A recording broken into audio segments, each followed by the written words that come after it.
Apa ni di sini ni?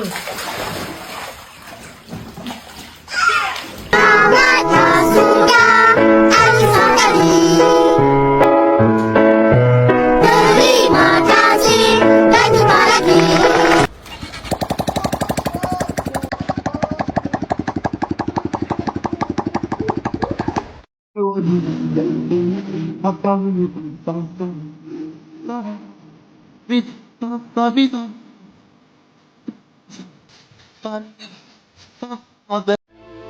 Benda ni kena relax.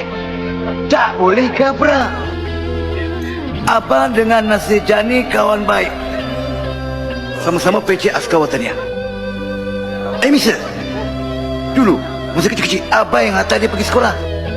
Abang kenal dengan abang. Abang tak kenal. Tapi abang dia, abang kenal. Cuma satu kesan abang kamu semua. Aku nak tanya lah. Memang wajib ke pakai tip ni? Tip putih ni untuk aircon. Ni. Mana orang ini macam tengok? Orang ini macam pun boleh kerja kah? Tengok orang kerja. Banyaklah. Baguslah tengok dia kerja macam mana. Bersantai. Rancak, berdosa. Nak ambil. Tu dia. Cok. Amboi. Macam-macam pusing tengok.